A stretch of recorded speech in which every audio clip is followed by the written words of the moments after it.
Saya sekarang akan minta tanggapan atas semua kejadian yang diceritakan tadi dari pengamat politik yang paling terkenal di Indonesia sekarang ini, Muhammad Kudari. Terima kasih Bang Karni. Assalamualaikum warahmatullahi wabarakatuh. Saya nyambung dengan ceritanya Bang Patra dan Bang Dedi ya.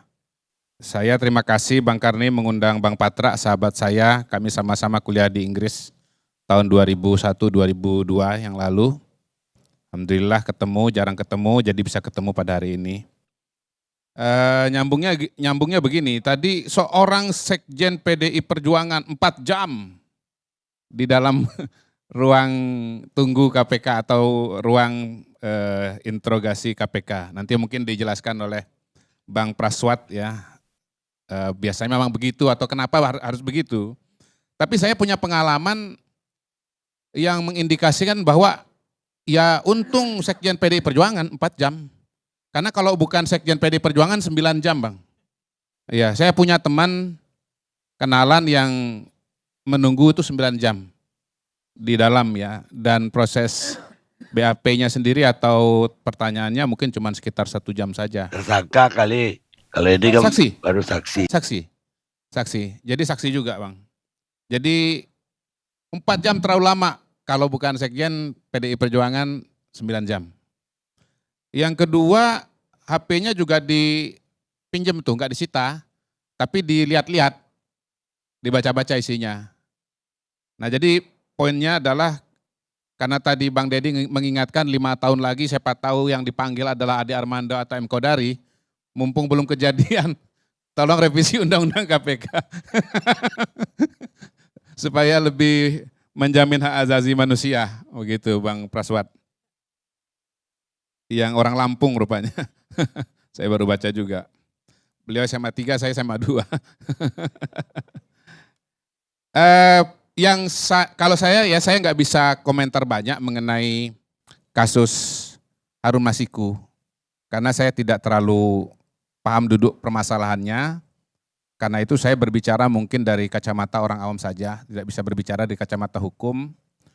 Bahwa kalau dari kacamata awam, saya mengingat kembali peristiwa ini di masa lalu, yang kurang lebih pada waktu itu peristiwanya adalah ada PAW dari anggota DPR terpilih yang meninggal dunia di Sumatera Selatan, yaitu Pak Nazarudin Kiemas.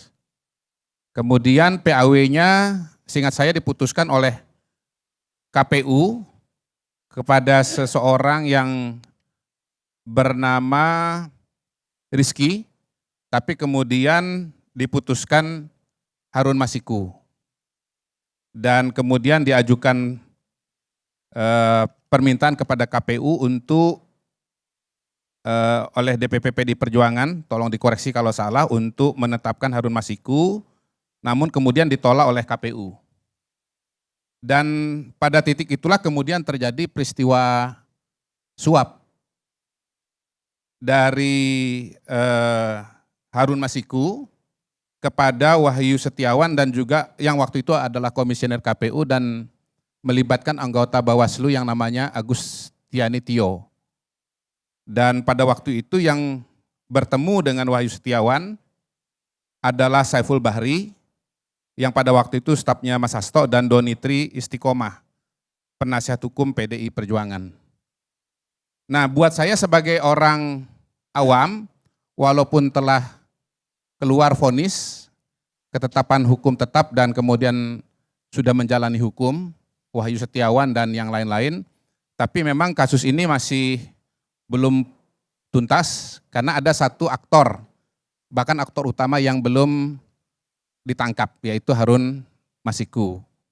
Nah kemudian apakah kemudian Harun Masiku ini nanti kalau ditangkap bisa membuka perspektif baru tentang peristiwa yang sesungguhnya, peristiwa lengkapnya, kemudian pihak-pihak yang terlibat di sana dan siapa yang bersalah, itu yang membuat saya Bang justru melihat bahwa memang sebetulnya kasus ini tidak bisa dikatakan sudah tuntas gitu. Bayangkan kalau Harun Masikunya Pak Karni sudah ditangkap, maka semua cerita mengenai peristiwa suap pada tahun 2020 itu bisa dikatakan sudah final. Jadi kalau dibilang final, menurut saya sebagai seorang, bukan hukum ya, saya melihatnya sebagai sesuatu yang masih bisa banyak ceritanya kalau Harun Masiku betul-betul ditangkap. Nah, yang paling menarik buat saya dari kacamata awam adalah pernyataan Pak Alexander Marwata bahwa 1 minggu lagi akan ditangkap, begitu. Kok bisa pasti 1 minggu itu? Itu buat saya sangat menarik. Gitu. Apakah 1 minggu itu karena kemudian perjalanan menuju tempat Masiku berada itu membutuhkan waktu 1 minggu gitu kan? Entah diukur pakai mobil, pakai motor atau jalan kaki, diukur pakai Google Map, sehingga kemudian bisa menetapkan 1 minggu. Ini tolong juga Bang Praswat nanti dari kacamata dan Abang pimpinan KPK, apakah pernah bisa memprediksi bahwa seorang buron itu akan bisa ditangkap dalam rentang waktu tertentu gitu ya? Atau saya balik, justru sebetulnya udah ditangkap.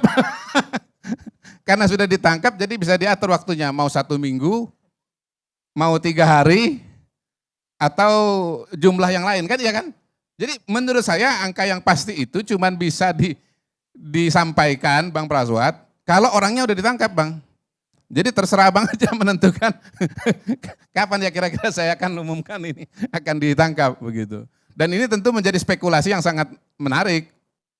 Betul-betul menurut saya kalau 1 minggu dan bisa ngomong 1 minggu itu, ya buat saya sih harusnya orangnya udah ditangkap gitu. Sehingga kemudian bisa menentukan kapan waktu yang akan, sebetulnya akhirnya 1 minggu itu bukan ditangkap, dijemput atau ditampilkan bahwa orang ini ditangkap begitu. Tapi kita lewatin aja lah. Intinya buat saya sebagai seorang awam bahwa memang peristiwa Harun Masiku ini masih koma, belum titik karena orangnya belum ditangkap. Sehingga keseluruhan kasus ini sebetulnya memang belum final. Nah itu satu. Nah yang kedua mengenai kasus pemanggilan di Polda, karena ini kan sebetulnya kalau kita bicara Mas Hasto ini kan ada 2 kasus ya. Pertama yang di KPK terkait dengan Harun Masiku, yang kedua yang terkait dengan Polda, berkaitan dengan penyebaran kabar bohong ya atau hoax. Nah di sini saya kan kemarin disampaikan bahwa Mas Hasto ini kira-kira mengatakan bahwa ya menyatakan pendapat tidak boleh dikriminalisasi. Saya setuju dengan pendapat itu. Menyatakan pendapat tidak bisa dikriminalisasi. Tetapi saya melihat poinnya justru bukan pada aspek menyampaikan pendapatnya, tetapi pada menyebarkan berita bohong atau hoax yang bisa menimbulkan kerusuhan di masyarakat. Jadi tadi Bang Patra mengutip pasal 160 ya KUHP, tapi sebetulnya juga ada pasal yang terkait dengan Undang-Undang ITE. Pasal 28 ayat 3 bunyinya setiap orang dengan sengaja menyebarkan informasi elektronik dan atau dokumen elektronik yang diketahuinya memuat pemberitaan bohong yang menimbulkan kerusuhan di masyarakat. Dan pasal 45A ayat 3, setiap orang yang dengan sengaja menyebarkan informasi elektronik dan atau dokumen elektronik yang diketahuinya memuat pemberitaan bohong yang menimbulkan kerusuhan di masyarakat. Sebagaimana dimaksud dalam pasal 28, dipidana dengan pidana penjara paling lama 6 tahun dan atau denda paling banyak 1 miliar rupiah. Nah, Pak, ini saya agak setuju dengan pendapat ini karena memang di beberapa kesempatan yang saya ingat ya di liputan6.com, kemudian di satu lagi media saya lupa media mana, apakah di iNews kalau tidak salah, Mas Hasto itu memang menyebut saya, asli menyebut nama Muhammad Kodari sebagai orang yang mengetahui hasil Pilpres 2024. Nah, itu adalah berita bohong. Itu adalah hoax. Karena saya tidak pernah mengetahui hasil Pilpres 2024 pada tanggal 14 Februari. Nah, saya melihat bahwa Mas Hasto mengutip hoax yang beredar di media sosial X.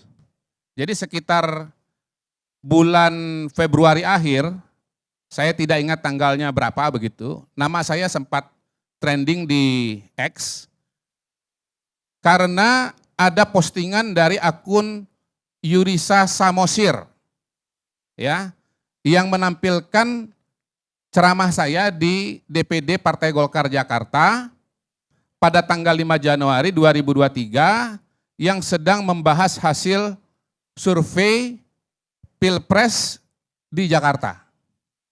Di mana saya mengutip data dari lembaga survei Polling Institute yang surveinya dilaksanakan pada tanggal 15 sampai 19 Desember 2023, Bang Karni.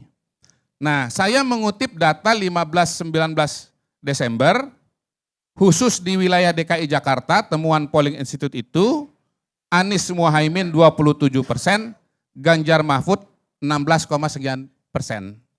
Nah, oleh akun Yurisa ini Bang Ade, disebutlah saya atau dikonstruksi bahwa saya itu sudah mengetahui dan merencanakan kecurangan atau merencanakan hasil Pilpres tanggal 14 Februari itu. Gitu. Kebetulan hasil Pilpres 2024, 14 Februari 2024 sebagaimana diumumkan oleh KPU, Ganjar Mahfudnya 16, sekian persen pada waktu itu ya. Gitu. Jadi dalam akun Yurisa Samosir itu memang disebutkan bahwa kok sudah tahu ya, rapat internal bocor 5 Januari sudah tahu hasil Pilpres 14 Februari 2024. Nah, ini sudah saya jawab di media massa karena ditanya oleh teman-teman wartawan. Seingat saya, catatan saya sudah saya jelaskan bahwa itu adalah hoaks pada tanggal 24 Februari 2024. Dan Mas Hasto ketika diwawancara oleh liputan6.com tanggal 16 Maret 2024, kira-kira hampir 1 bulan kemudian, itu masih mengutip atau masih menganggap bahwa saya tahu hasil Pilpres 2024 itu Bang. Gitu. Padahal jelas-jelas itu adalah hoaks yang beredar di Twitter dan sudah saya jelaskan dan saya sudah bantah secara lengkap melalui media massa. Nah, apa yang disampaikan oleh Mas Hasto ini kemudian terjadi lagi di wawancara berikutnya yang seingat saya dilakukan di iNews ya. Mohon maaf kalau salah karena ini udah sekian bulan yang lalu saya juga udah nggak apa lagi detail-detailnya. Bukan saya yang lapor ya. Kemudian yang saya lihat itu meremehkan Bung Kodari kalau sampai dia yang laporkan langsung. Kemudian yang dugaan saya juga disebut sebagai hoaks itu adalah ketika Mas Hasto mungkin dalam wawancara yang sama, Bang Boyamin ya, wawancara yang sama, itu juga mengatakan bahwa di luar negeri Ganjar Mahfud unggul. Padahal kenyataannya yang unggul adalah Prabowo Gibran. Ya. Baik secara angka, yang angkanya kalau tidak salah 63,7 ya, maupun secara jumlah PPLN. Jadi Prabowo Gibran itu unggul 66 PPLN dari total 127 PPLN yang ada di seluruh dunia. Jadi singkatnya kalau soal yang berita hoaks ini, berita bohong yang disampaikan oleh Mas Hasto ini, rasa-rasanya saya bisa mengkonfirmasinya bahwa memang ada berita bohong yang atau hoaks yang dikutip oleh Mas Hasto. Nah, apakah kemudian konstruksi hukumnya terpenuhi atau tidak berdasarkan Undang-Undang ITE? Saya tidak tahu, ya. Tetapi secara faktual saya bisa mengatakan bahwa memang ada yang disampaikan oleh Mas Hasto bukan mengenai beda pendapatnya soal pemilu 2024, tetapi data yang dikutip adalah data yang bersifat hoaks. Demikian Bang Karni.